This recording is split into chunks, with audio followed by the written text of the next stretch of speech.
Hello, welcome to Swapping Joysticks. I'm your host, Ben Ostwick, and joining me as always is... Me? Ed. He is from Eurogamer. We don't pay him, but he's here. We don't pay him. I don't pay you. Well, actually, I do, but not in that way. No, let's not go there. No. How are you doing? I'm all right. Good. How are you? Doing well. I'm very bearded today. You won't see this if You you're on the are. podcast. I've ordered a new razor though. It's coming tomorrow because my current. Oh, I like to have an electric shaver. I've never been a wet shaved person. It doesn't suit me. So I like to just have an electric razor. But unfortunately, it's been broken for 2 or 3 weeks, and I've kept putting it off. And now I'm like, as the beard gets a bit too big, I really ought to buy one. So yeah, it should come tomorrow. it's looking very full. Is that a good thing? Well, as in, if I had a beard that was the same length as yours, it would be very patchy. Yeah, it's quite. Whereas yours is very full, which is nice. And actually, if you just cleaned up the edges, it would look like just a good beard. Oh, So you're quite lucky in that respect. yeah. But You've got quite a good mustache. do I? Yeah, yours is quite thick. Look at mine. Mine's very, very pale. Yeah, it's also overhanging your lips. I told you I need a shave. Yeah. Well, to be honest, you've got more. In fact, let's not talk about hair not on the head because poor Ed's got like 3 On my chest. below his yeah. neck. Yeah. But yeah, it's been a fun week. What did we do? We went to a drag show last night. We did. That was fun. Support local drag. Yes. Yeah, it was good. I mean, it was very much that, wasn't it? I had It a was, really but good it time. was. Yeah, it's fun. Yeah, but like I think. I mean, let's not have a rant about drag, but Let's like, do it. well, no, let's not because Turn we're into just one of those no, because podcasts. we're just 2 white gays with opinions on Drag Race, and that's. I mean, not that's good. all popular. I've seen on YouTube. That's all I ever see on YouTube. I don't think anyone else has an opinion on Drag Race on YouTube. Like I enjoy Drag Race still. It's pretty trashy, but I'll watch it anyway. But that's very much like one type of drag.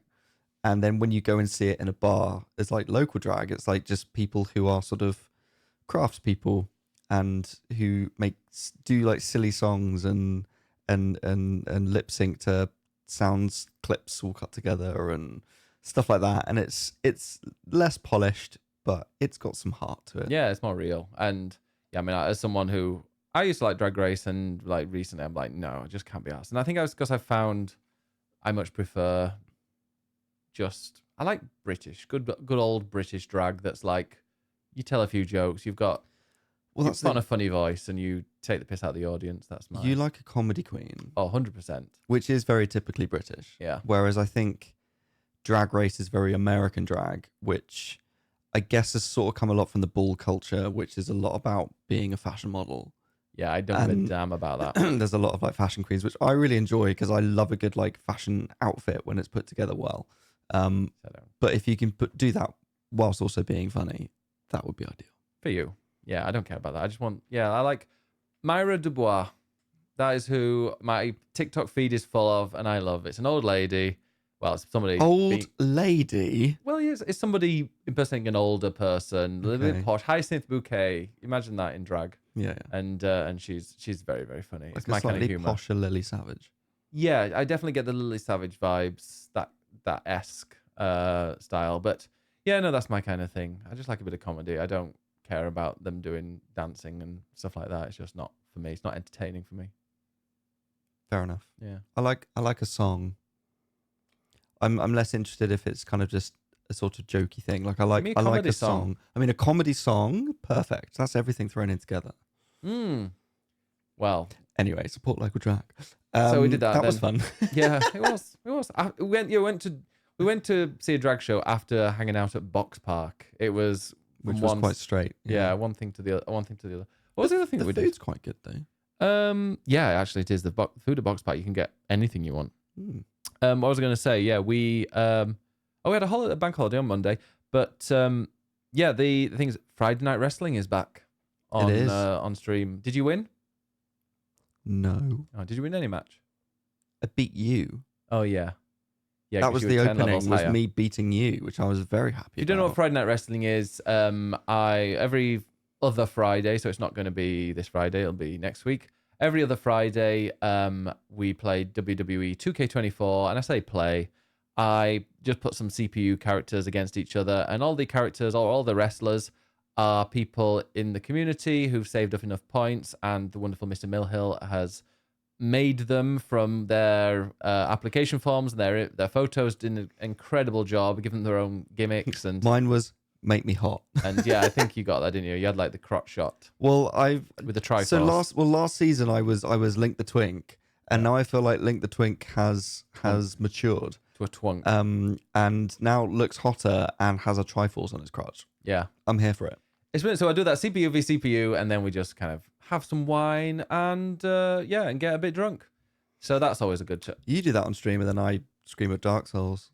yeah. Like kind of that epitomizes Our us. different I think. stream. Yeah, me watching, not actually playing a game, just watching and sweaty men You fight. not showing off your incredible gameplay. I do commentary. That's my skill. Wrestling commentary, just making up moves. I love making up move names. Like, oh, the swish slam. And I just if you say it like that, if you say it with confidence, people believe that's what it is. What was the one that Gemma did? It was like a little butt wiggle and then a slam or something. Oh, it was probably like the wiggle slam. Yeah. I just put slam at the end of it if it has a slam, or a twist if there's a twist in it. Just Say what you see. see what, yeah, exactly, and say with confidence, and people will believe that's what the moves are called. And Wow. I miss the days of WWE or WWF SmackDown and 1 and 2, and then versus Raw. Well, I think it was 1 and 2. Whenever you did a move along the bottom, it told you the name of the move. So I'd learned scoop slam and pile driver and full Nelson slam, and all these were. I remember all of these moves just because of like it coming up on the screen all the time. It'd be cool if 2K had that. I wonder if maybe they even do in the settings Shout somewhere. out. Yeah, if you don't, you definitely should. It would be great. Yeah, maybe there must be a setting for that. I doubt it, but yeah, there should be. But that's anyway, that's wrestling. That was what we do. And also moving away from streaming, next Tuesday we're off to see Romeo and Juliet We are with some proper culture. well, we'll see about that. Tom Holland. Is it culture if you just sat there drooling? Well, you can, and I will appreciate the artistry of Shakespeare's language. Yeah, whatever. Whilst also drooling. Okay. Actually, no, he doesn't really do it for me. But I think he could make a really good Romeo. So I am, I'm excited to Could see be it. a Romeo. That one. Yeah. I'm looking forward to that. That'll be next Tuesday. And Well, we'll let you know next week how exactly. it is. We will indeed. Right, we're going to go, instead of going into what games we've been playing, we're actually going to go into the news because there's something big in the news, and also we haven't been playing much. But what's happened in the news? Speak yourself, Ben. It's been a week. It has been a week, yes. For the first time, we've actually kept it to a week. Yeah. But no, there was some big news which dropped on the 7th, which was Tuesday? Oh, Hades came out. No. Oh, I mean, that did come out, but we'll get to that. okay. When was Tuesday? When was the 7th? Was that Tuesday? I don't know, Ed. What's the it's date? the 9th today, so it was Tuesday. Tuesday. The big news, which was quite unexpected, Mm-hmm. and that is, if you haven't heard already, that Xbox has shut down a load of Bethesda studios. So before Microsoft bought Activision Blizzard, which was the ongoing saga for the last few years, which was in the news forever, Yeah. and they bought them for 69 billion.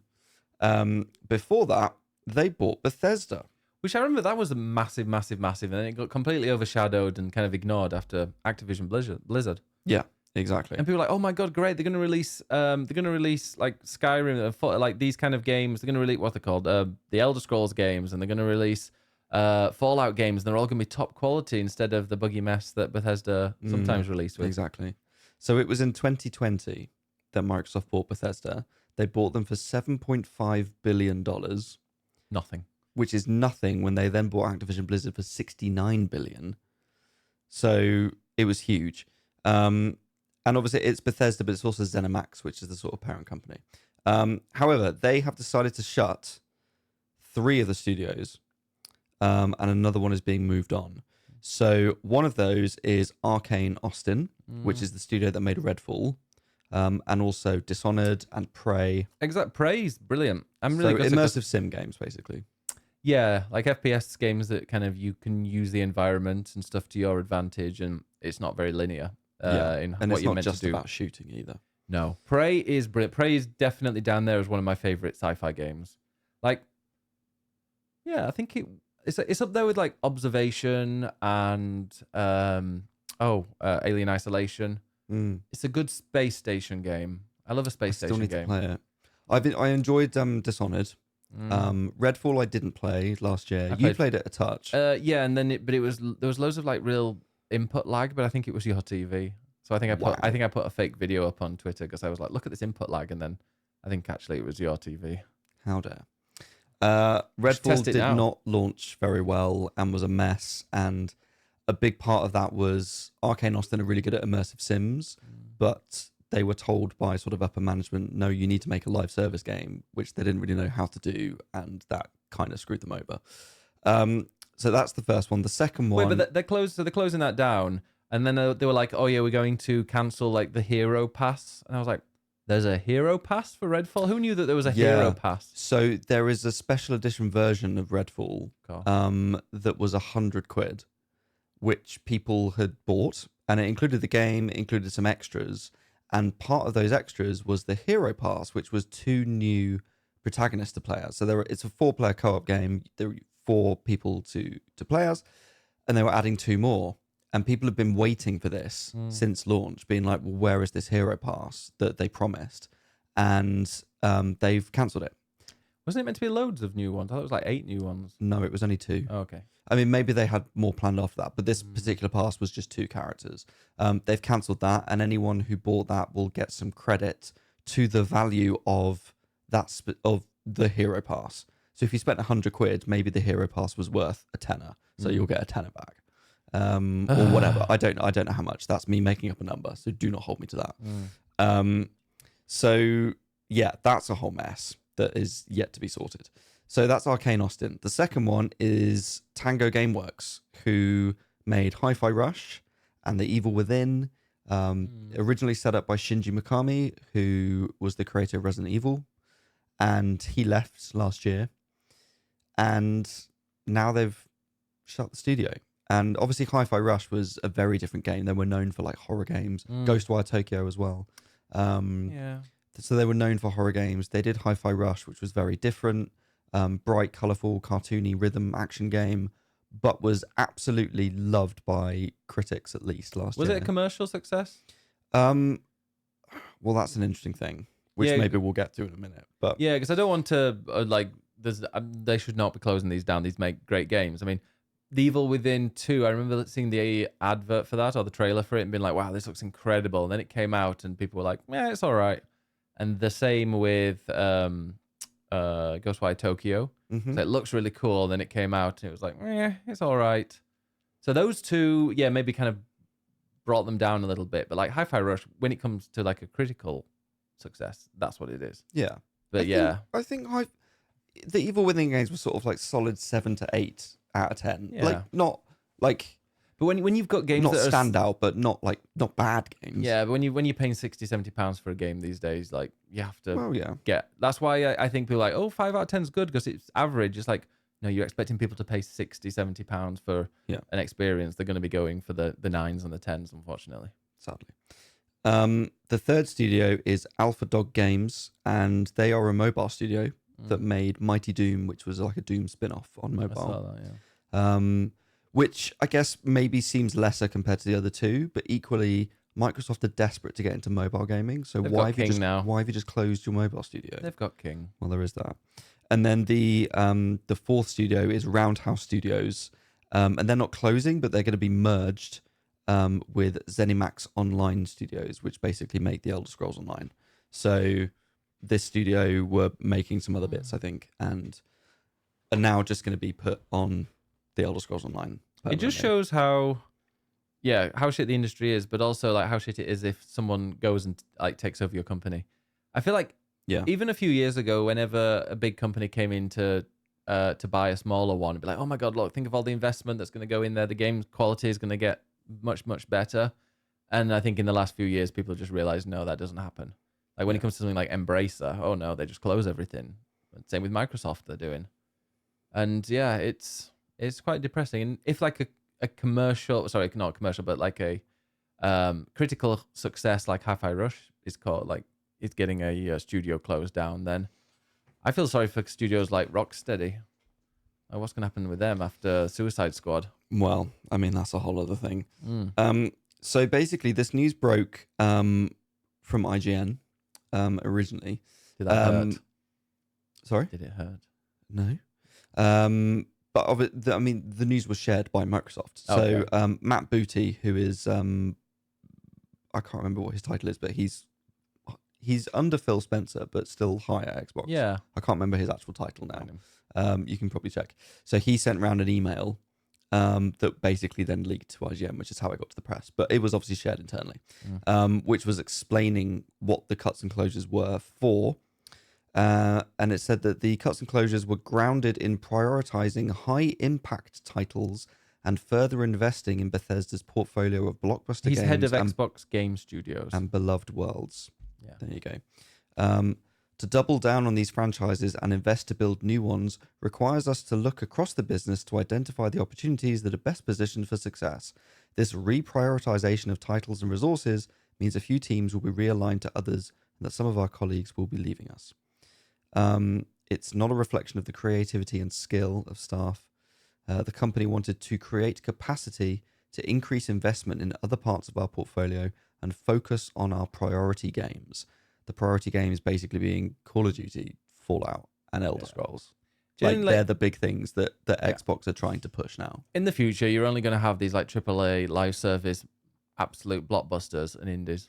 Yeah, like that's all we're going to get. And that's the thing, is that the cost of making games is so big right now from all the big studios having to push the boundaries of cutting edge technology and whatever else. The cost of it is so expensive that then if you're not making like a game that sells millions and millions of copies and makes tons of money and is a critical success, it's immediately seen as a terrible failure. It's not just about the price of the game as well. I think it's just because I remember I was reading that the price of games isn't going up that much, but like the desire for profit is. Oh yeah. And so instead of being like, hey, let's make a game and we'd love to see, a 30%, or like we want to double our money from making this game. Now that's like, no, we've got to get like 5 times as much. And it's like they want more and more and more. They want more and more profit every single game that comes out. Yeah. So like something like Hi-Fi Rush probably didn't make that much money because it's all on Game Pass. Did it cause people to go and play and download and subscribe to Game Pass? Who knows? But I mean, no. they're doing... I mean, that's the thing. Yeah. Like Xbox is all in on Game Pass. They want everybody, every Game Pass, every Xbox owner to be on Game Pass where all their games are. That's what they want. And they want everybody to be subscribing to sort of make collectively loads of money. But in order for that to work, you have to have the games on there that people want to play.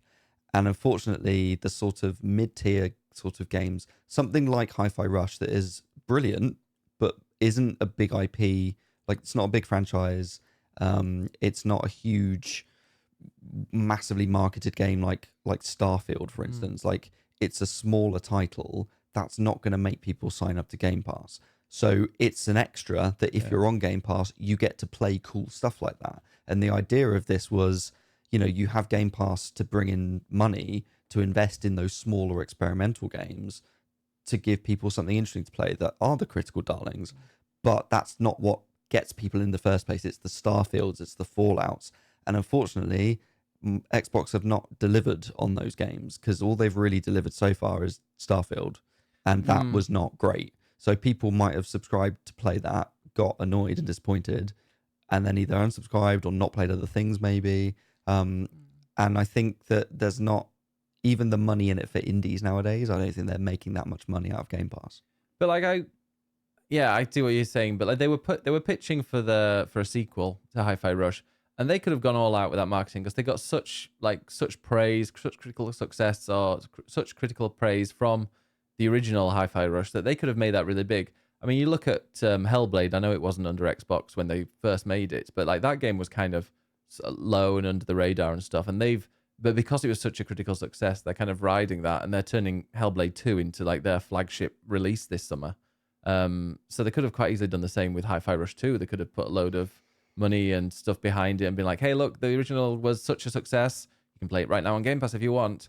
And then they're going to come out with this sequel. And they could have quite easily made that a big game. And of theirs. that's what people were hoping for, were expecting, because Hi-Fi Rush did well. So as you said, there were reports basically from Bloomberg that Tango was pitching for Hi-Fi Rush 2, and Arcane Austin were hoping to go back to doing immersive sims rather than online, and were looking at potentially a new Dishonored game. See, that would have been successful as well. I mean, that would have hyped a lot of people up. Whether it would have been commercially successful, who knows? But like, there would have been a lot of hype. The reasoning, therefore, apparently for the closures is that because they were pitching these, they were basically looking to expand and to bring in more people.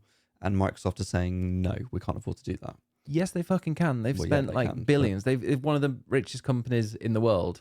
Like the amount of billions that they spent on acquisitions, they're not poor.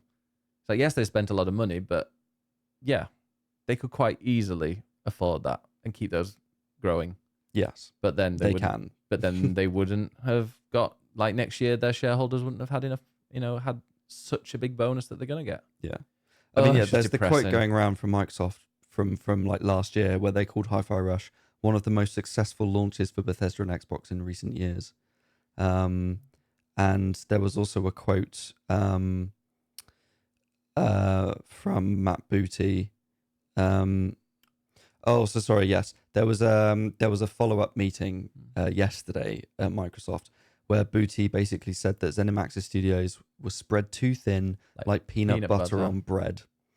Well, it depends. If you put a lot of peanut butter on bread, it's not spread too thinly. Well, exactly. You need more peanut butter in that case. Exactly. Get more peanut butter. It's not that expensive compared to how much it costs for, I don't know, an executive. Well, what could we use as the example? They basically made the decision to close studios in order to free up resources elsewhere.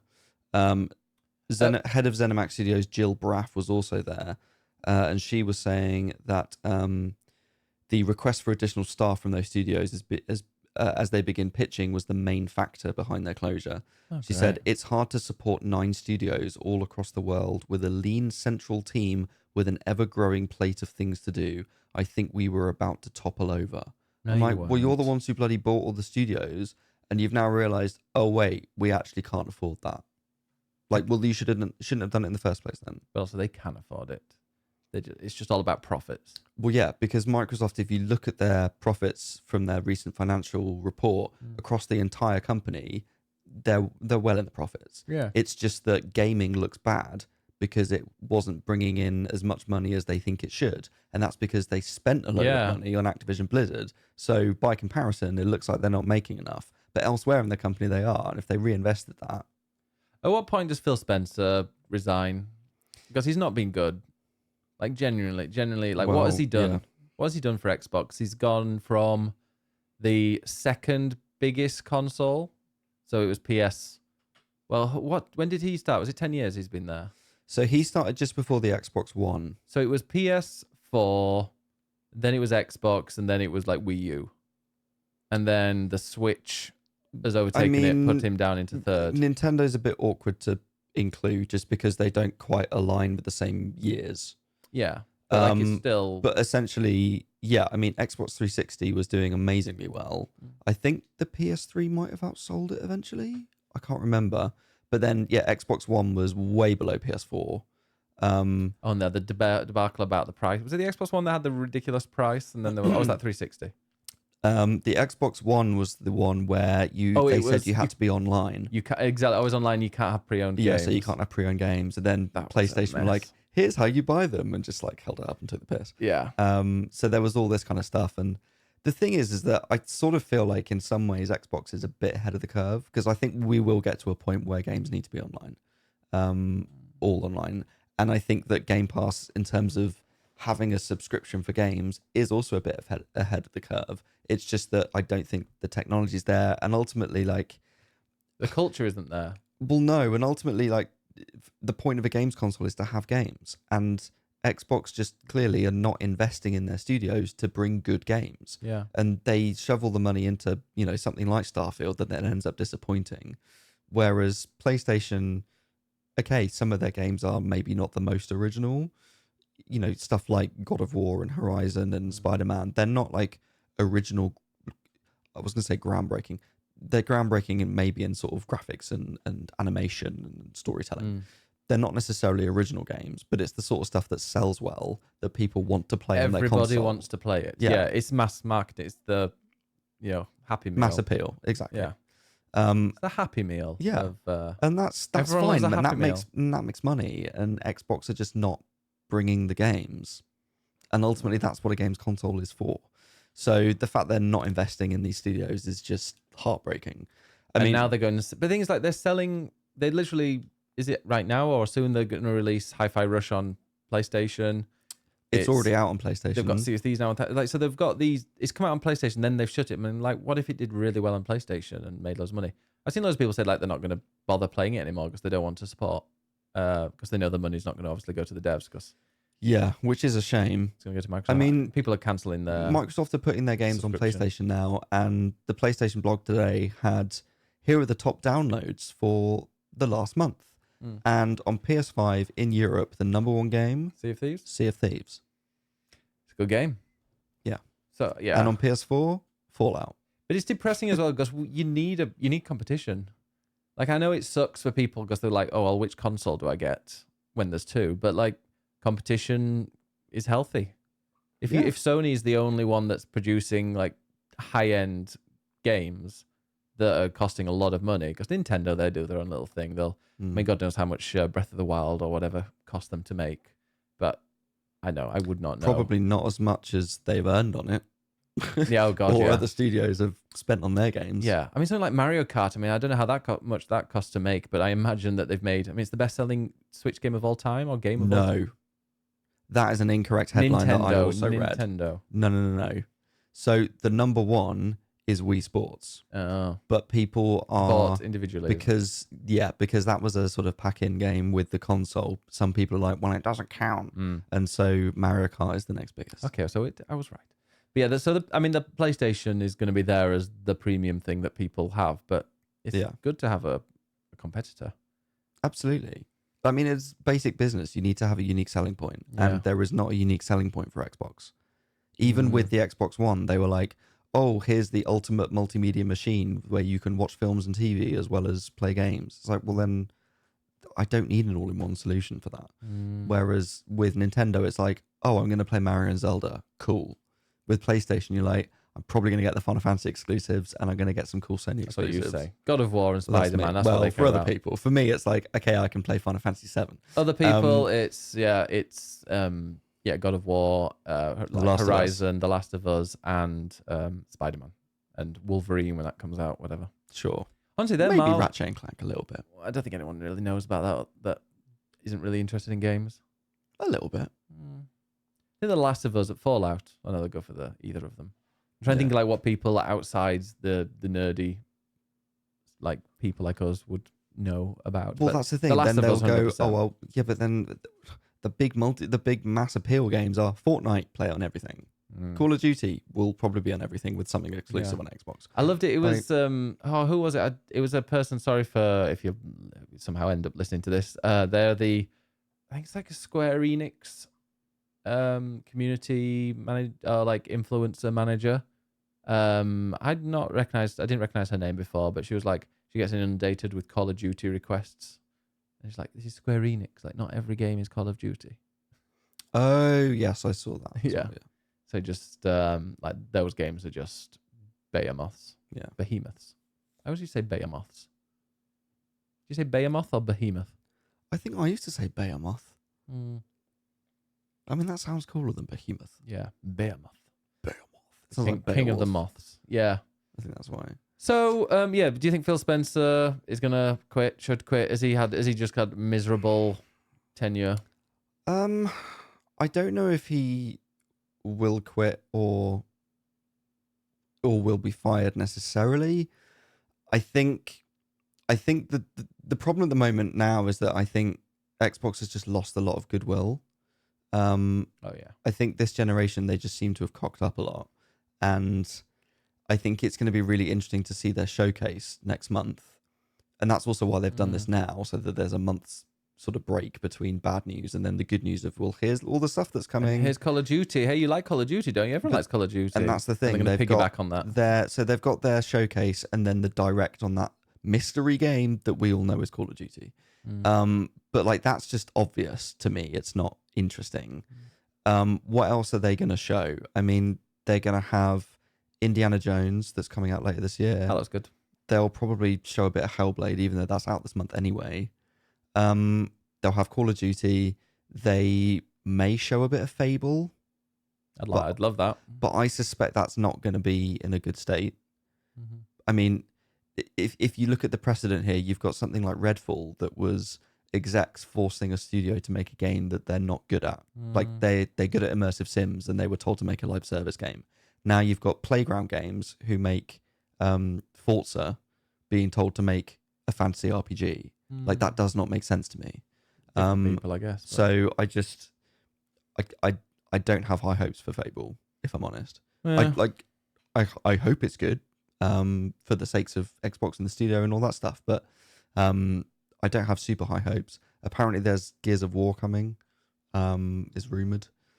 Cannot be. I played it for a bit. But like none of these things for me are like necessarily games that I'm super excited for. Elder Scrolls, think there'll be a new one? Like anything about that? Maybe that there might be the faintest of teasers. We've already had one of them. The thing is, like, I still think the next Elder Scrolls games is miles away because it's the team that have just made Starfield. So they're going to be supporting Starfield. They need to release the expansion anyway. So they are going to have to try and make an Elder Scrolls game.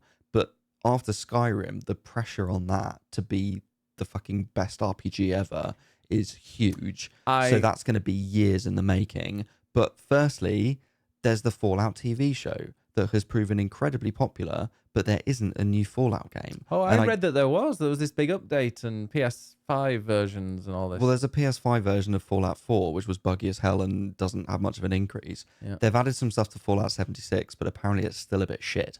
So what they really needed, and this is the thing, people laughed at Sony for releasing The Last of Us Part 1 alongside the TV show, but it meant that, oh, I saw the TV show, I can go and play the game. Here's a new version. It makes sense.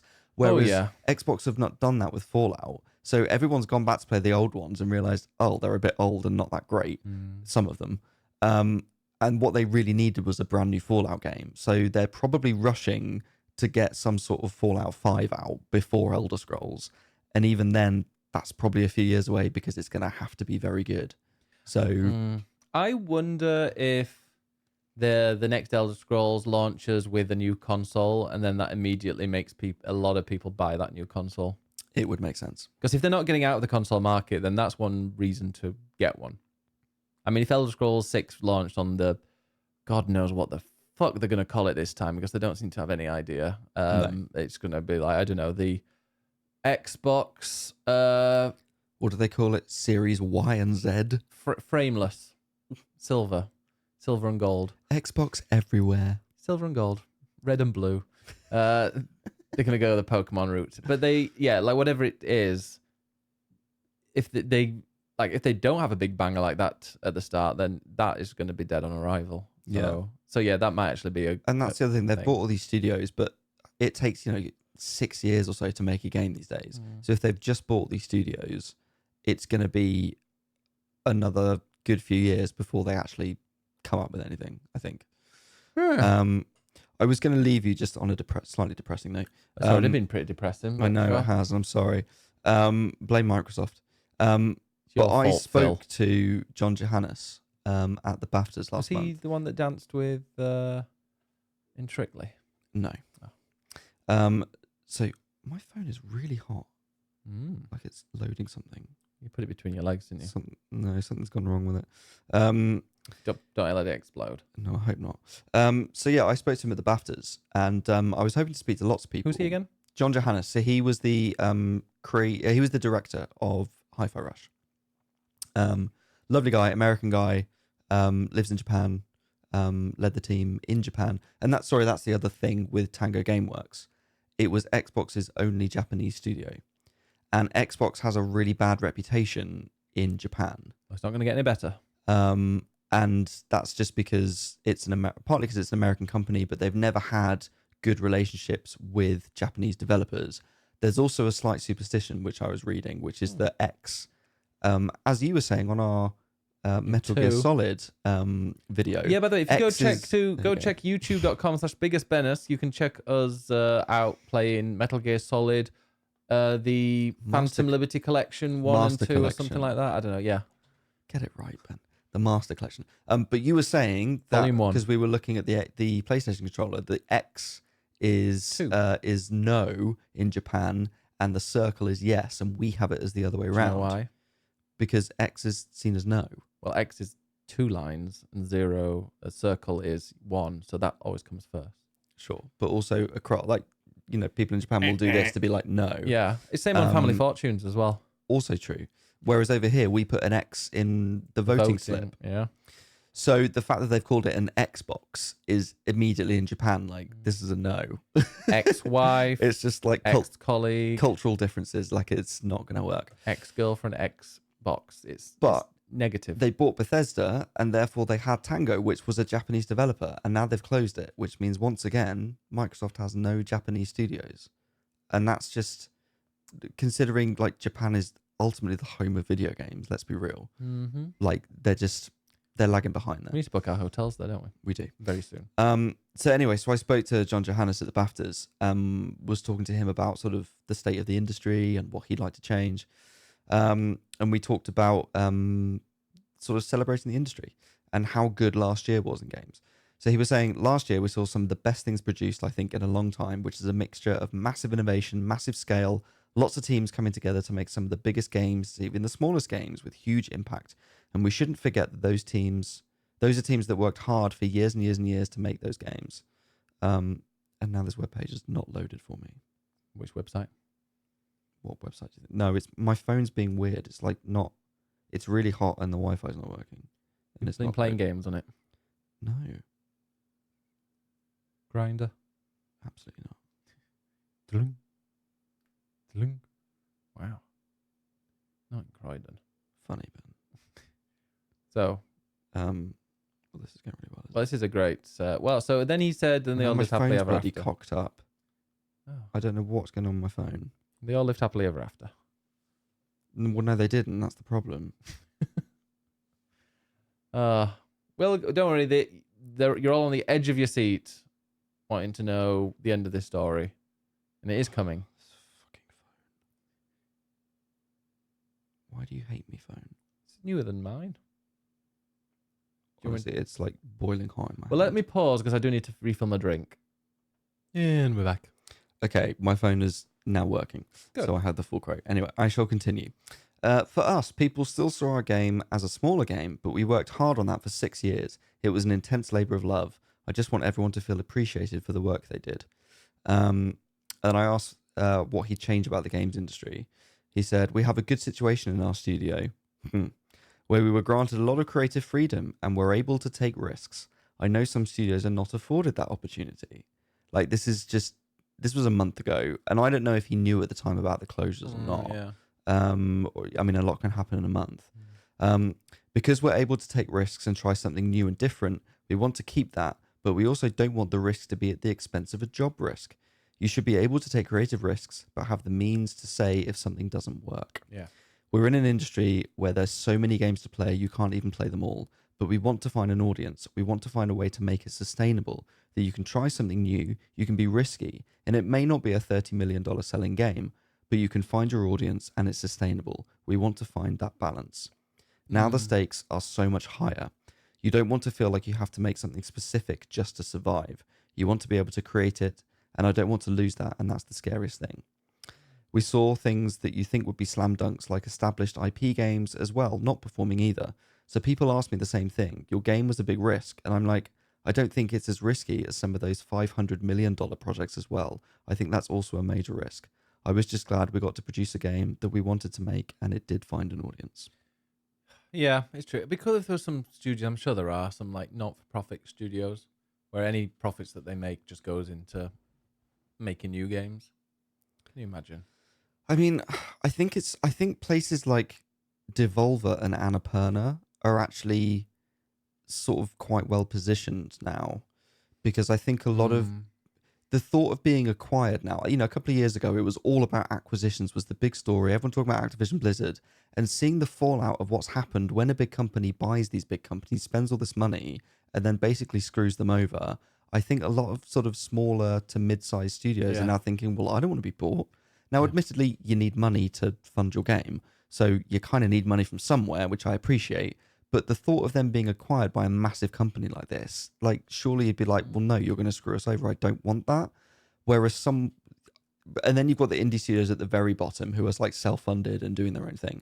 And I think people like Devolver and Annapurna in the middle, it's like, it's a publisher that's supporting indie studios, but giving the freedom to do like really interesting creative work. Yeah.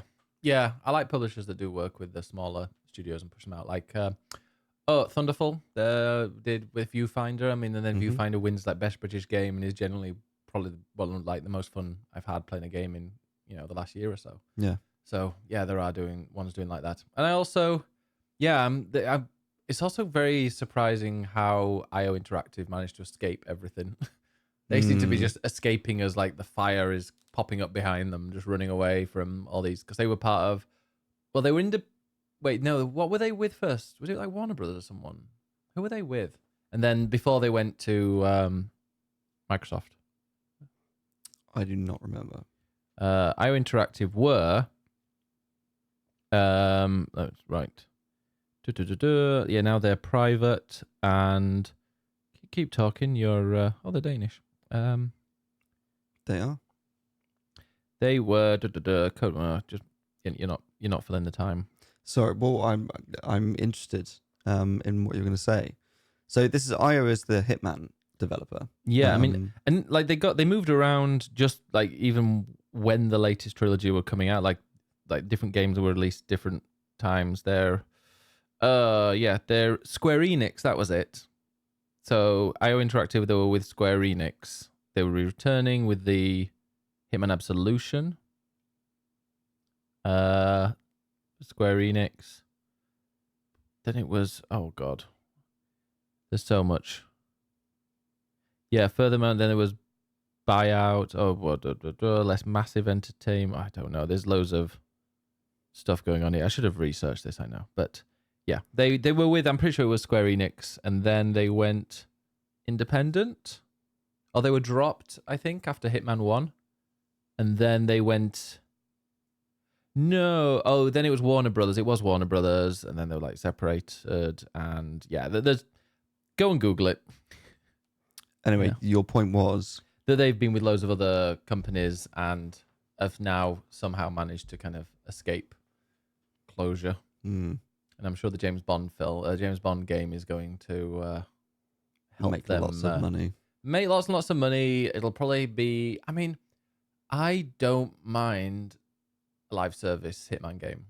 Like, as in, like, they release episodes. I was one of the very few people, I think, that actually really enjoyed the model where they released a new level every 6 weeks of Hitman 1.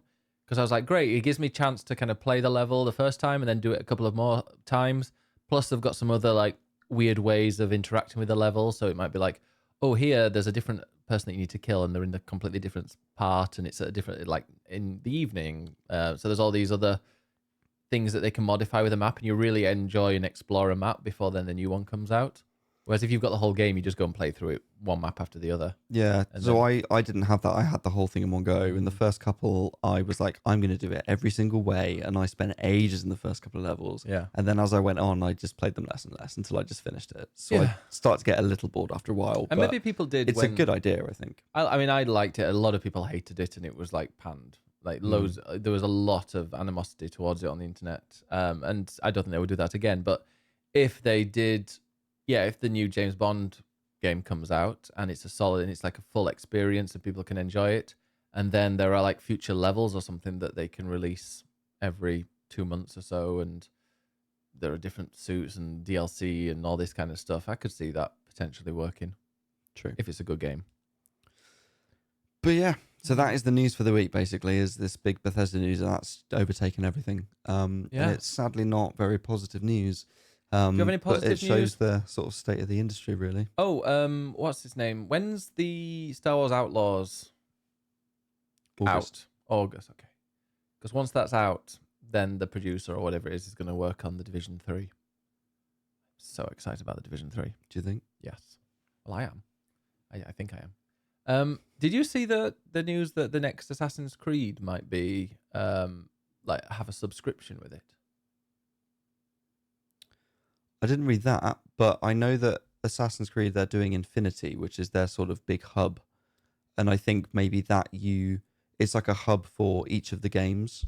Yeah. And maybe that has a subscription. That wouldn't surprise me. Yeah, that's what people are saying, but they're like, why would there be... Yeah, here we go. It leaked from Gaming Bible. Shall I read them?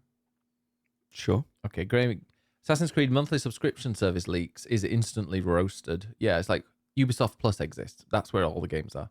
Ubisoft is seemingly booting up its own subscription service, which they already do. Subscription services are all the thing. No, this is written by somebody that doesn't realize that Uplay exists, so I'm not going to go and read that.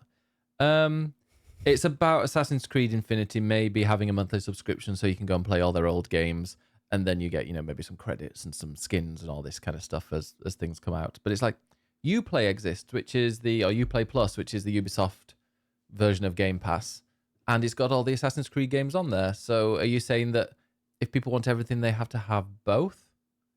It's just, no. I think that would be instantly just shat on. Yes. Do you want some positive news? Go on then. Because this happened earlier today, New game this came out? evening, and I don't know if you know about it or not. Oh. Frontier.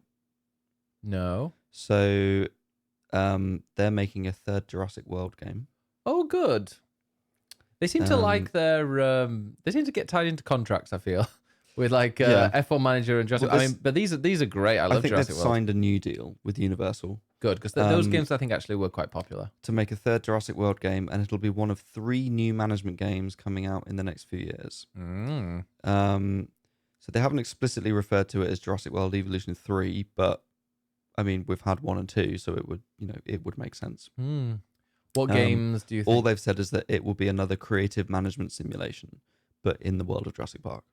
Or Jurassic World. I'm definitely down for that, and yeah, the next 2 I can definitely guess what one will be. But so I wonder if the first of the other 2, one is an unannounced own IP title, which people are speculating that I guess that's going to be Planet Coaster 2, because it's just been long rumored that there's going to be a Planet Coaster, or another one, and then the other one is just an unannounced game. That will be released during the financial year 2027. I'm very intrigued because Planet Zoo they're still putting stuff out for, like still putting DLC out, so there's not going to do like a Planet Zoo 2 anytime soon. So it'd be interesting that if they do release Planet Coaster 2, then if the third one's going to be something completely new, which I'd be very interested in seeing. But I'm. I mean, I know you're getting very obsessive with your management sims at the moment. I love my management sims, but there you go. There's some positive news for you. Although, can I make them a bit negative? Because I saw on Twitter earlier there was... I'm trying, people. I'm trying. I saw on Twitter earlier that it was some streamers or creators, very small, I think, when they're like... But I don't know, but they're just gatekeeping. And they were... When somebody had said that like, Planet Coaster 2 is probably going to come out at some point. And then there were a couple of people discussing about how all of those people who've betrayed them and gone to make Planet Zoo because it's popular and it's the cool thing, they're going to all come crawling back, and they don't deserve to get any views on their content if they dare to come back to Planet Coaster after they dropped it to play Planet Zoo, the more popular game. And I was like, are you fucking idiots? I mean, that's just idiotic. I mean, that's yeah. But like, I'm like, oh, sorry, your 20 views on your video. Yeah, that definitely you deserve to get thousands because you stuck with a game, even when it was unpopular and nobody really like made content for it. I just hate gatekeepers. Not Gatekeepers. Gatekeepers. Hello. No, I just saw that earlier and I was like, how in a sweet, innocent, friendly management game like Planet Zoo, Planet Coaster, are there actual gatekeepers about and traitors that dare to go and play another another not identical, but another very similar game in the same franchise? How is that even how can you even be a traitor to making content about a game that is more popular but has exactly pretty much the same audience as your current one? Yeah. Fucking losers. Get out of your mum's basement. Go and smell the air. Well, Sorry. let's move on and talk about what we've been playing this week. Yeah. What have you been playing this week, Ben? I've been playing Elden Ring That's true. You on have. stream, and I finally got as far as I have before. Good. So I've beaten all of the bosses that I've already beaten when the game first came out. So from now on, all like my Elden Ring experience is going to be completely from scratch. And how much? Completely fresh. How much do you know about it? Not really anything. Like, and I asked that because it's obviously been a couple of years. Well, Loads of people have played it. Loads of people have streamed it. There's loads of information out there. I know So nothing have about you the managed bosses. to avoid a lot of spoilers? Oh yeah, I haven't even seen Because that is impressive. like there's somebody called Radahn. Yep. I've not even seen that fight. I haven't seen Melania's fight apart from like a minute of her, and I was like, oh, she looks small and easy to beat. And Oh please. That's bait. But like generally, I don't know. I just know that Caleth is evil. Although Caled, Caled. the double D, it's Welsh. Caled is I've been like I used to live in Plasnewydd, which is double D at the end. But yeah, in Caled there's oh, is it with one D actually, Caled? I don't know. I think it's with one D. You might be right. Caled. Anyway, it looks like Wakefield. But I was wandering in there and being like, wow, it's a real big like step up from where I was. Caled 1D. Okay, that's fine. I'll let you off. Thank you. And I went to Caled and I was like, oh, things are killing me a lot. I'm like, this is weirdly more difficult. And I had a little Google being like, where should I actually be going for certain levels? And they're like, oh yeah, go to Caled when you're like level 80 plus. What? Yeah, that's what it suggested. No, you do it at like 14. You just run through it. I don't want to run through it. I want to beat everything in there. Oh, good luck with that. So I like. Caled is a horrible area. Oh no, it was maybe it wasn't Caled. It was. I think it was like Radahn. If you want to beat him, you should be level 80 something. And don't be like, oh, I beat you when I was level 13. Didn't have any armor. I don't give a shit. They said on the internet. I don't like to brag. They did on on Reddit. A lot of people were like, I was level 80 plus. So I think actually I might go to. I think I've said before on my previous stream that I might go to Caled next. I'm like, no, because I think there's an area I need to go to first, which is where because yeah, I haven't even explained where I've got to. I beat Renala. So I've beaten Renala, and I think if you go across the bridge that's like northeast, the really long bridge from the Raya Lucaria, I've never been there, and I think that might be somewhere in the middle. So no. Well, I'll go for a wander. I don't give a shit. I'm gonna go and wander and find and unlock some map areas. I've had a little trip downstairs, into the underground. Yeah, into the whatever it's called in Zelda. Is that underground in Zelda as well? No. Oh my god, what's it called? The depth. Into the depths. Yeah, so I've been to the depths, and yeah, I think the depths might be a good level for you. Okay, well, I might go there then. It's just a bit dark, but it's still cool. I love how, and I've mentioned this before, but just how all the enemies feel different. Everywhere you go, it's just fresh. Like no fights ever feel like, oh my god, it's these loads of enemies at the same types again, except those fucking annoying ones with swords that do cartwheels at you. But those are just annoying rather than like they're too different. Yeah. Those ones really annoy me because they do so much damage. But no, I really, really enjoy it. I've done the bit with the 3 towers so far, or at least I've kind of been there, and I've beaten the person in the castle with a big circle and the chairs. What? The person on the horse, and there's a big circle with chairs around it, and I think maybe water in the middle, and then behind it there's the 3 towers. Oh, you're talking about Caria Manor. Sorry, I don't know the names. I didn't ask for the names. I'm not sending them no, letters. I was just remembered where you were when I watched you. Yes. So I went there. So and then you've I gone went to see Rani, basically. Yes, Renai. Okay. Yeah, I've been Rani. Renai. Granny. Okay, I've been to see Granny, and then I went to Raya Lucaria and beat Renala 4th or 5th go, which was about 10 times. Well, not 10 times, but about 10 attempts. Less than the first time I fought her. But I love the Bloodhound Fang. I've totally, luckily in chat, Melon pointed out from the community that when you do the kind of the backflip slash, you can then press R2 to kind of blink and you immediately teleport forwards and do an attack. Mhm. Fortunately, Renhala dodges nearly all of the time for that second Yeah, one. that's annoying. But when you And do stay it, away from her moons. yeah, but when you do it, I should have done. But when you do it in like with against a normal enemy or maybe a smaller boss, it does a hell of a lot of damage. And obviously it uses FP, so I need to go. I've got to move my flasks a little bit now, so I've got a couple of flasks for FP. I'm just really really enjoying it, and I'm looking forward. I am looking forward to probably more the next stream, which is going to be tomorrow or today if you're watching this. The date comes out because I'm going to go and experience a lot of new stuff. I imagine. Rani's questline is one of the sort of major ones. Oh, I haven't really been listening. I didn't even know there was a story in Elden Ring. I thought you just go around and kill enemies and bosses. That's bait. Yes, I would say do what she says and have a listen to what she says because it's quite a cool storyline and it can impact things in a good way. Well, there are some characters you meet that have very short quest lines that you sort of follow and it's interesting. Other characters you meet have quest lines that ultimately can impact the end. And there are quite a few different endings. And you can choose based on the quests that you've done. Okay. So I didn't get Rani's ending, but a lot of people have and liked it. Yeah. So I'd say it's worth doing that because it will give you that option. I am looking forward to it then.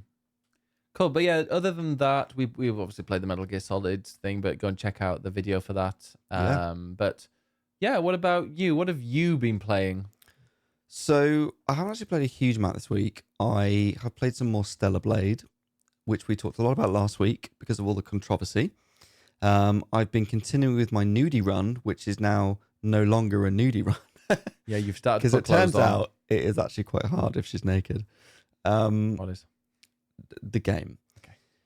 So as was said by the director, basically she doesn't have a shield if she's not wearing clothes. I mean that's and fair. I mean that does make sense.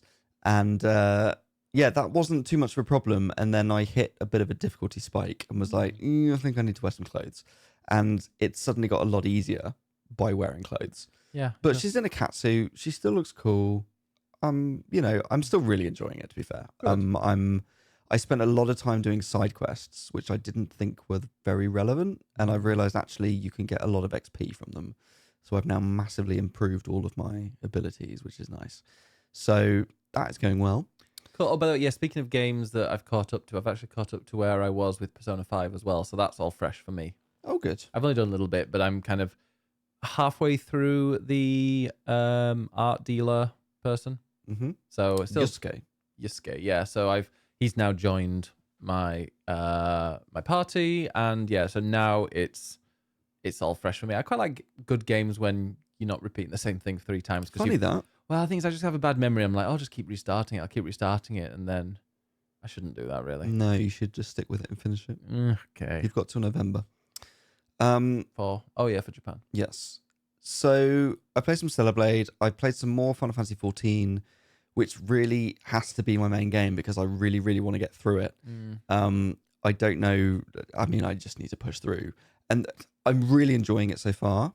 I am currently in Garlemald, in like the ice fields, with Julius. With the thing on his head. Yeah, and the purple and they're hair. in like the train area underground. Yes. Has anything dramatic happened? Not just yet. Okay.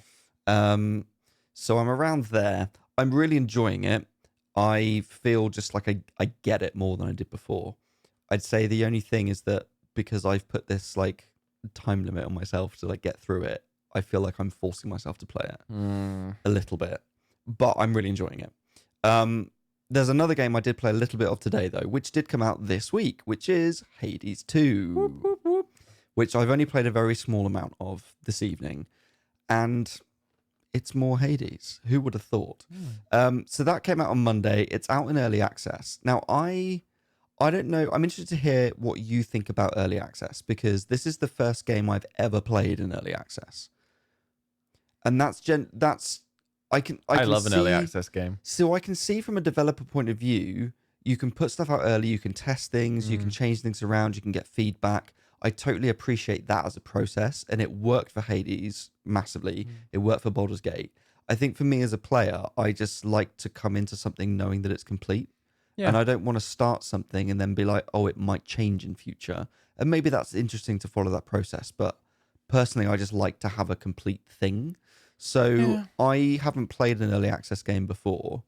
That said, Hades 2 seems like it's practically complete already. Yeah, because Hades 1 wasn't. It was just like the first level or so, wasn't it? Yeah, and But- this is almost the entire game already. But I feel like it depends for me when it comes to early access. It depends whether it's a game that you are going to miss out on stuff by not playing it in its entirety to start with. So, for example, Coral Island, I didn't play in early access, even though I really wanted to because I loved what I saw of it. But because I started playing it, being like, this is a really, really cool game. There's loads of mechanics and there's loads of things in there that I'm really interested in. But it felt a bit bare. So you could still go through the years, whatnot, but there was like a pet festival or a pet shop, or there was different festivals that they were going to add in future, and there were certain things that just weren't added. So you could play through the game, but you're playing like a bare bones version of it, and they'll keep adding to it. But it's like, well, no, because I want to go and experience everything that they've got. Whereas something like Hades, because you're repeating the same thing again and again, if it's in early access and they're releasing like a new area every 3 months or so, you're not kind of missing anything going through it. Because if you get to the end, I imagine it just kills you and you go straight to the start again. So you're not, as long as the areas that you're playing are kind of complete and they're not, maybe they just need tweaks or whatever. But as long as, like maybe there are some extra weapons that they haven't added yet, but like you repeat the same levels. So it doesn't really matter. You're not missing out on anything by doing these runs. Yeah. So I think Hades 1 in early access began as kind of like just the first level. I think, maybe tell us if we're wrong, but I actually played a bit and I can't remember. I think it was just the first level, and then they kept adding more levels. So I guess that's sort of, extending lengthways, if you think about it that way, which would annoy me as an early access process. Do you prefer to extend lengthways or like girth? Well, that's the thing. So I think Hades 2 already has a lot of length to it, but therefore early access is providing the opportunity to increase in girth. Mm-hmm. And I'm happier with that process. Yeah. So you're more girth over length. When it comes to early access, yeah. Okay. Because I feel like there's already a complete experience. Right. So, I mean, spoiler. Well, actually, no, not spoiler, because I don't know what happens and it's different. But so Hades 1 is trying to escape from hell. Apparently so. You never managed to. Sorry. It's just not my kind of game. Fine. So basically, you start at the bottom and you're trying to get out of hell up to the surface of Earth. Hades 2 is the opposite. So you're starting at the top and you're trying to go down in further and further down into hell. Do you go past Zagreus? No. So you are playing as, just to explain a bit about how Hades 2 is different, you're playing as Melinoe, who is Zagreus' sister. Who do you fight? Who are you against? Who do you fight in the original, in the first one? Is it Nelly or something like that? Who's the first fight? Isn't that a sister? Oh, no. Megara? Meg. Yeah. Isn't she a sister? No, because they can bang, so definitely not. I mean, it's in the devil. I mean, they're in hell. I mean, that's what they do, isn't it? they are Greeks. Yeah. But they're in hell as well. True. Yeah. But no. No, so I'm pretty sure it's Zagreus' sister. And instead of trying to defeat Hades, you are trying to defeat Kronos, who is the Titan of Time. So the whole thing is a sort of time twist, which also is... There's no time limit, is there? No. Oh, thank God. But therefore, I guess that plays into the roguelike thing. The sort of extra twist to it, is that she's a witch. And so her mentor is Hecate, who is Queen of Witches, or Head of the Witches. And there's a much more of a sort of magic vibe to it. So you actually have a magic meter this time. So not just your health, but your sort of mana. And you can spend that on magic spells that you then upgrade, again, through boons and whatever else. So there's a bit more of a magical element and a sort of witchcrafty element. You collect materials on your run that you can then use at a cauldron to mix together into like new upgrades and things. And you get tarot cards that upgrade things as well. So it has a sort of witchy vibe to it. Other than that, it's very similar to Hades. However, because it's like pretty much a complete experience already, I mean, it's version 0.9. Can you So it's finish like, a it's run? very close. I think at this point, yeah, you can beat Kronos and finish your run and go back to the beginning.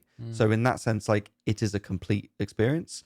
And that's why I'm saying they're going to add to the girth, because what they will having that as a framework and having the groundwork down means all they need to do now is add story elements, add different weapons, add different magic types, maybe add new gods, whatever else. And so that's just adding to the experience rather than it being like, well, I've got a short level that I can't go any further. And that's what would annoy me in early access. But this seems very complete. So I'm happy to try it. Rather than just waiting for 1.0. But it's really, really good. If you like Hades 1, this is more Hades. And that is absolutely a good thing because it worked very well. It won all of the awards. Hades 1 is a fucking brilliant game. And this is more of the same, which maybe means it doesn't have quite that sense of originality to it. But it still is just so slick, so polished. There's so much in it already. Like, for an early access game, there is so much in it already. To think that they're just going to keep improving that and adding to it means that it's going to be an incredible experience by the end of it.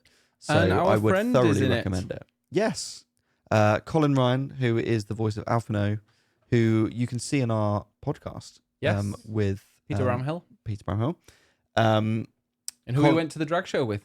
Yes, Colin is also in Hades 2, and he is the voice of Apollo, god of the sun, who I believe is actually the first boon that everyone gets. Because I watched a stream from the developers, and they had Apollo first. Then when I played it, Apollo was the first one. So I think everyone gets to see him because he's the first. Can you bang Apollo? Or is Apollo his brother? No, I don't. So that's the thing. I don't know how the romances work in this one. Because Zagreus was basically bisexual. So he can bang Megara, however it's pronounced, or Thingy, who's Death. I've forgotten the name of the character, but he's basically the Reaper. Okay. You can bang both of those. Can you only do two? Or I think you can. Is it Medusa? The Medusa head you can bang as well. Bit weird. But in this one, I don't know how romance works. Maybe that's something to be added. I don't know. Yeah. So I don't know if you can bang Apollo. Unfortunately, we will find out. Yes, ask Colin if he's recorded any banging scenes. Yeah, any sex noises. Yeah, we'll find out. Two other things I wanted to shout out though, which I haven't played but I have downloaded, so we might talk about next week. But they're out today, and I just want to highlight them because I think they look like really cool games that people will enjoy. The first is Animal Well, which is out on Steam and it's on PS Plus. Yeah, it is a sort of Metroidvania game. However, it doesn't have combat in it, as far as I'm aware. So it's more puzzle focused. I feel like I might like this. I think you might like it as well. It is all pixel art, but in this sort of luminous darkness. It looks really beautiful, incredible lighting.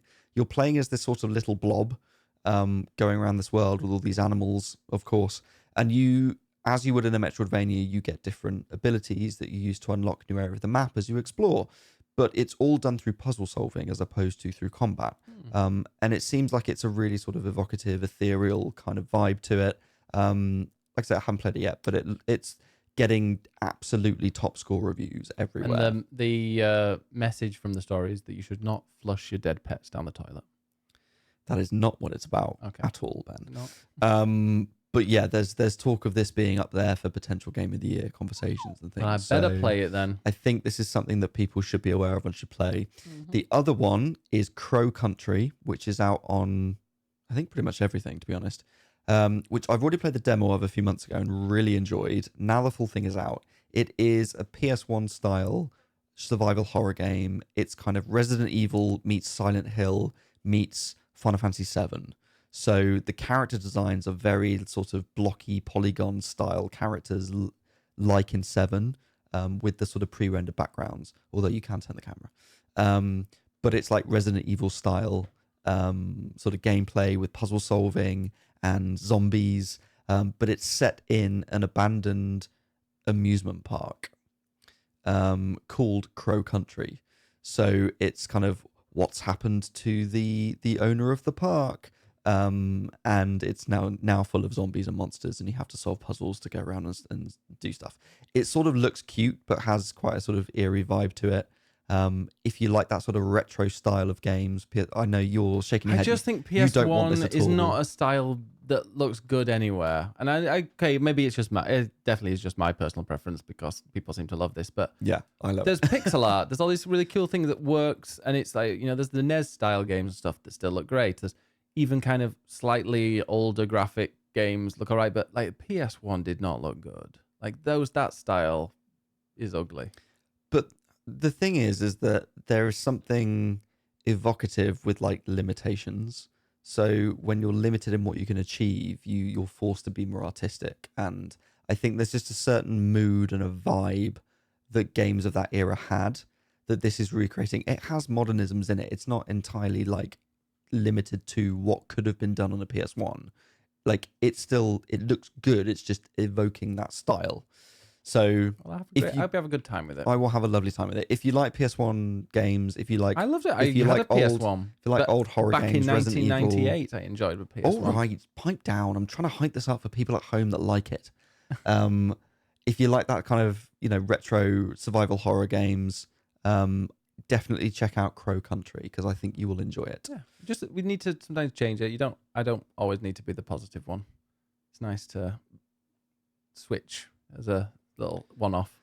Well, speaking of positive, let's see what the people at home have played. And thank you so much for coming out in your droves today because I forgot to post asking people when they were. It was last minute, but we had quite a few, which is lovely. So we're starting with Helios, who says, started playing at Disgaea PSP version while I played it on the DS so many years ago, and I'm rediscovering what a great game it is. I don't remember much from my first playthrough. All major story beats are a total surprise for me, but there's a lot to like in this JTRPG, or is it TJRPG, which is Japanese like tactics role-playing game. It's a tactics game, or is it, basically. Is it tactical JRPG or a Japanese tactical RPG? Either way, they both work. From the memorable character designs to the wacky humor while playing the bad guy, I'm excited to explore more in the series. If anyone's ever wanted to try a tactical RPG game, I recommend giving this one a go. I'm in the final 10% of the game already, so no score, but 2 thumbs up from me. There are lots of Disgaea games, or Disgaea. I'm not actually sure how to pronounce it. I think it might be Disgaea. They're on like every console. There have been tons of them. So this is the PSP one, but there are loads. So yeah, if you're interested, go give them a go. They're everywhere. Madam Knees started with Horizon Forbidden West.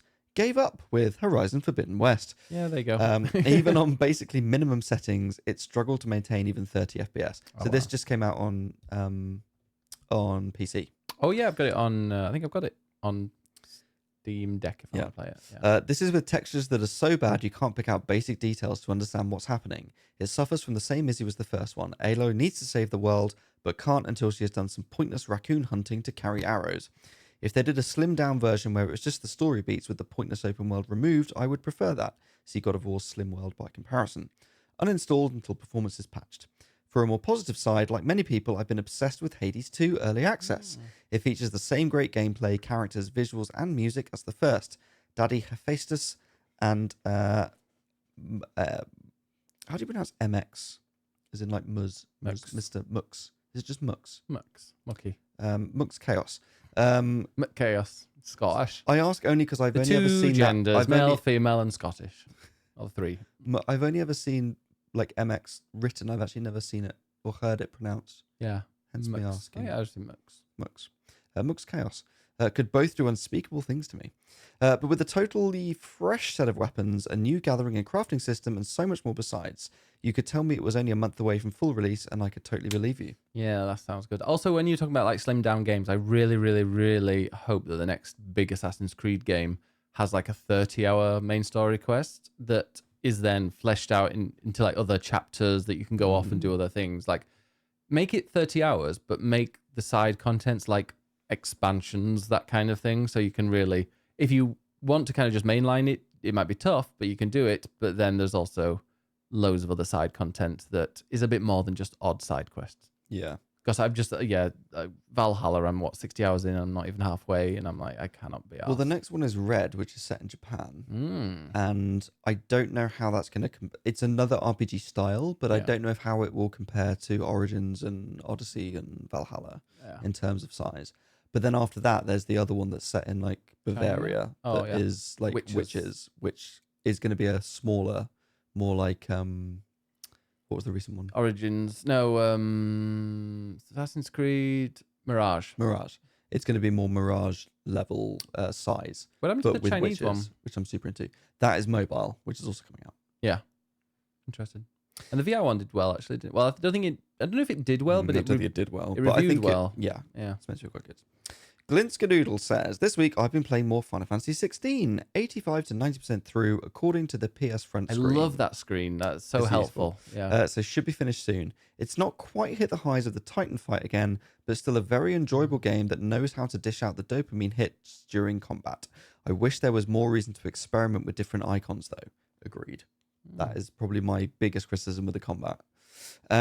Really getting into Final Fantasy Theatrhythm Final Bar Line. The music to Final Fantasy is so varied and consistently emotive that it's fun to just whack a team of random characters together and play through some songs to wind down.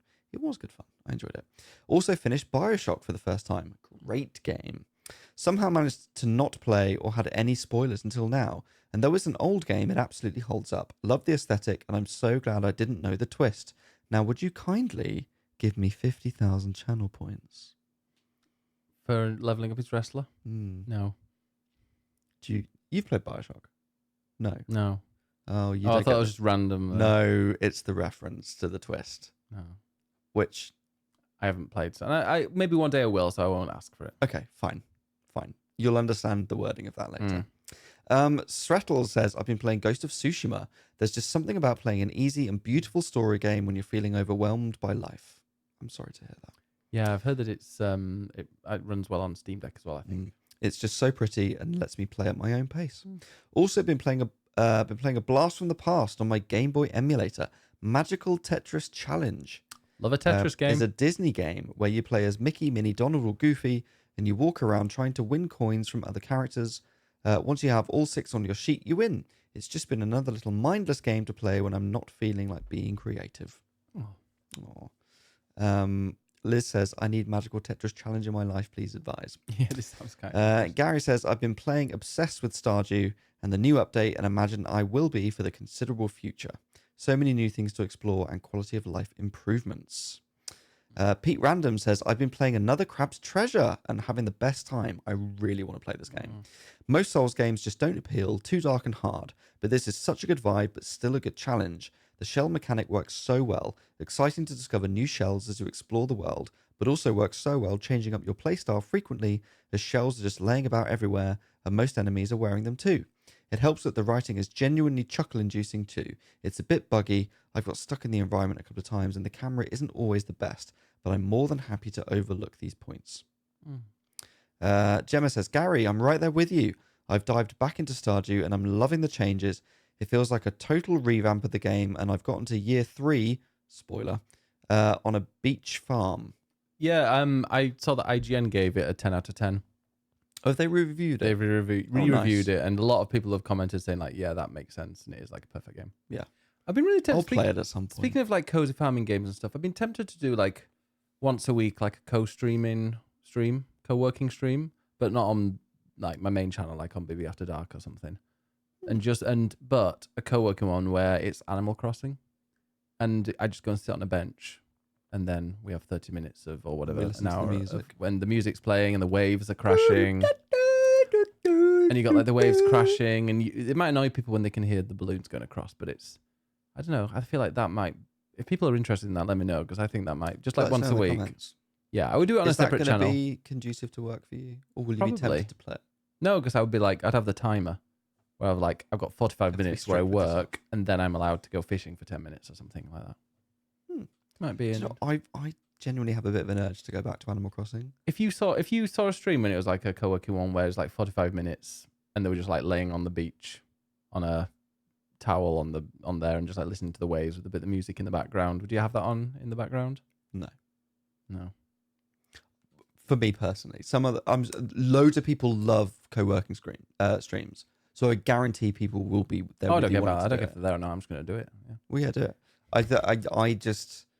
I either want to listen to music or I need silence while I'm focused on Okay. writing. And Well, you can Yeah. mute it and then you get the silence, wow, and you're still. I'll lurk in your stream, supporting. Ben. It's fine Thank you very much. as long as you give me coins for it. No, because it's going to be a different channel, isn't it? BB After Dark. Although it won't be after dark, it'll be like during the day. Yeah, BB during the day. That'll be BB during the day, the new channel. BB daytime. Yeah, or maybe I'll swap in Joysticks channel if I. Oh no, I don't think I can get that. But Mm.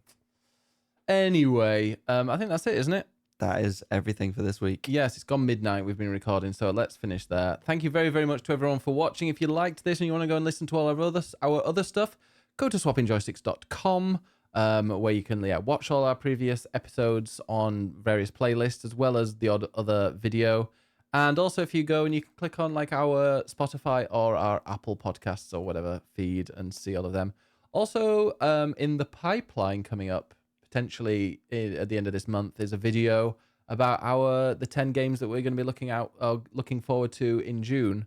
And if that works and I can get things set up for it, then it might be in June. It might end up being July if it takes a bit of time. But if there are any games coming up that you're really interested in, let us know, because like we were talking about this, and it could be anything from like My Time at Sandrock DLC to the latest, Call of Duty or whatever. It could be anything. So if there's anything that you're looking forward to that's coming out in June or July, let us know. And if we like it, then we might include it. Yeah. But that'll be a video on YouTube, so make sure you're subscribed to the YouTube channel. Ed, where can we find you? You can find me at ed_nights on Twitch and Twitter. Great. I'll do that. You should. All Also, go listen to our interviews. We had some good interviews. Yes, go with listen to Abu Bakr Salem for Tales of Kenzera Zal. So if you've played that now, then you can go back and listen. Or if you're a fan of 14, we've got Colin and Peter you can listen to. And we've got the Ben Starr one that people know about, and obviously Jennifer English and Deborah Wild from Baldur's Gate 3. And also Kate Sith. Yes, Paul. From Rebirth. Go and check it out. So we've got some good interviews. We haven't got any new we're ones. very proud of. So you should go watch those. Oh yeah, do it, or the little baby Jesus will cry. All right, see you later. Bye.